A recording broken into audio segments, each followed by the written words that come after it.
There's a national emergency, and people aren't paying attention because of all the craziness about tariffs and annexing the country. Major news stories which affects their personal safety and the safety of their families, they're not getting the attention they deserve.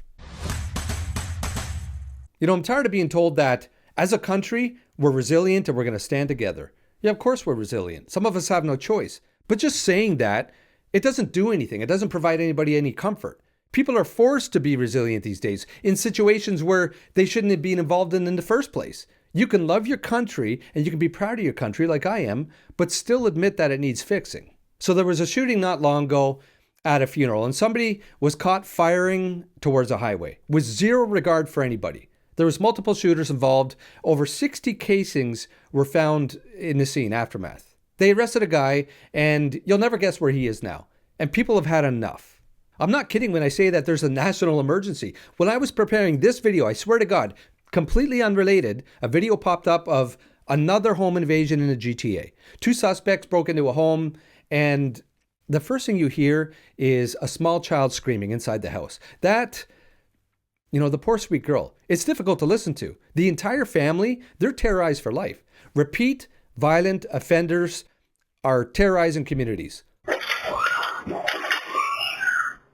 I'm sure I'll get some pushback for saying this, but I'm really tired of the smug attitude of some Canadians, thinking that they're better than the Americans just because Canada doesn't allow open carry or Canada has strict firearm laws. You should see the comments on my videos alone. Thousands of people insulting, putting down the U.S. because of their firearm laws. What the U.S. allows. That's fine, you can do that. But what does Canada allow? Violent, repeat offenders back on the street. And they commit the same heinous crimes. If I mention them, this video will get taken down. And we all know that while they're on bail, they're often committing the same crime that they were arrested for in the first place. You should see some of the comments. People are just happy that Canada doesn't have the problem Americans have, and our kids can go to school and feel safe. In what world? 2 days ago, in my previous police division, 12 people were injured when somebody brought a firearm into a bar and opened fire. Indiscriminately. These guys just looked at the crowd and opened fire. It was horrible. There's been no arrests, not a lot of information about the suspect at all. Who knows where they could be? And then years ago, 24 people were injured and 2 people lost their lives in a mass shooting. It took place during a street party. One of the girls who lost her life that night was a friend of mine on Facebook. God rest her soul. She didn't deserve that. Revolving door justice and soft on crime policies. That's what Canada has. And I don't know why it continues. I don't know why it's such a passive issue during political debates or in the media in general. The incidents are covered, but nobody really asks, why was this allowed to happen in the first place? So not too long ago, there was an arrest made regarding a shootout which occurred at a funeral viewing for a slain artist. So the suspect in this matter, he pleaded guilty to possession of a loaded, prohibited firearm after he fired in the direction of traffic. This person is now on house arrest. This is a quote from one of the judges at the Court of Appeal who was against letting the suspect off so easily. If an offender can bring a handgun to a funeral, fire it towards the busiest highway in the country, ultimately avoiding incarceration, then it's evident that this court's warnings about handgun violence have been rendered futile. Rather than send this person to prison after his guilty plea, the Superior Court Justice chose to impose a 2-year conditional sentence, house arrest, as well as 3 years probation.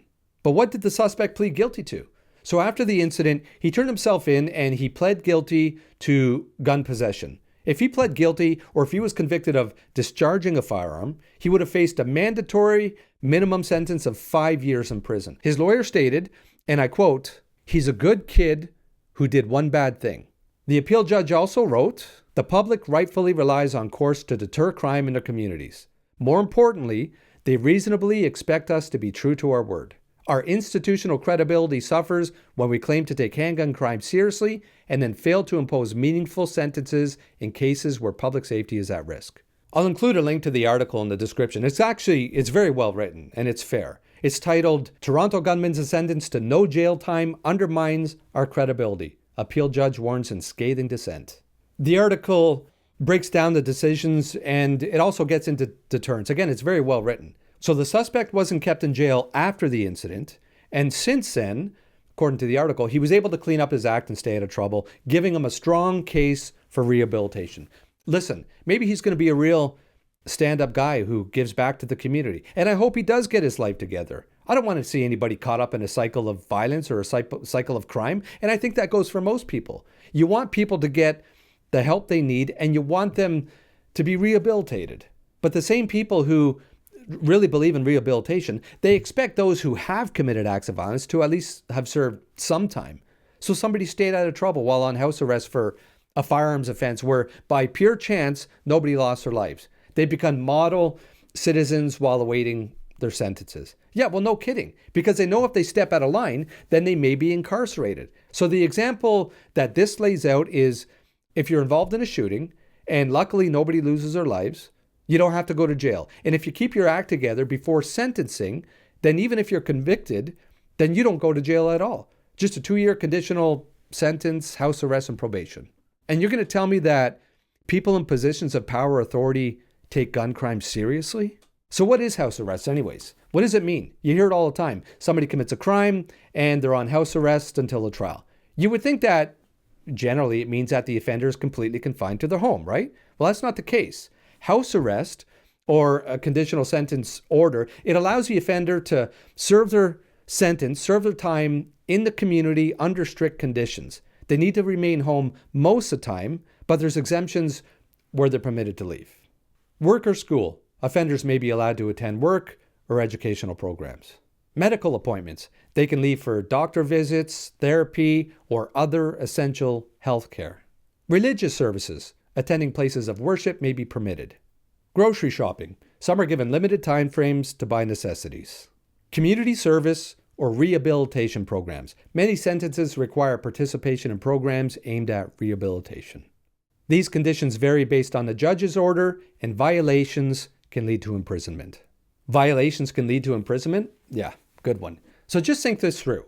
You could take almost any one of those exceptions and let's run with it. You're going to get groceries. So the suspect, they're leaving their house or their apartment, hopping on a bus, maybe multiple bus routes, meeting up with friends. They missed a bus, so they got to hang out at the plaza with their friends until the next one comes, or even school.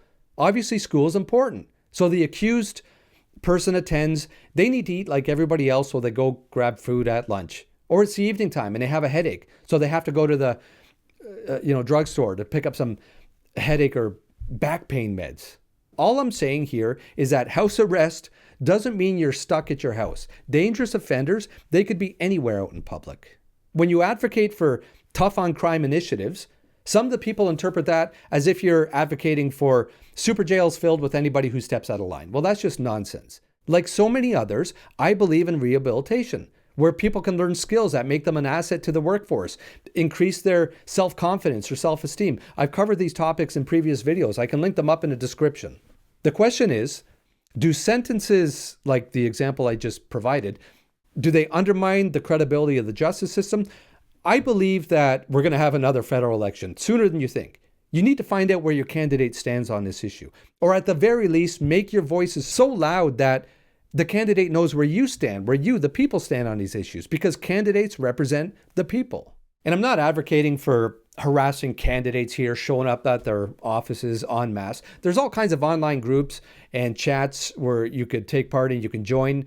And I know, listen, there's other important issues as well at the moment. I get it. But when people don't feel safe in their own communities or their own homes, which is what we're seeing, then it affects every other aspect of their life. If you have any ideas, I would love to hear them. So please leave a comment. I'm also connected to numerous politicians and people are paying attention to what's being said. Thank you for watching. I really appreciate you taking the time. Be safe out there, look after one another, and perhaps we will see you again.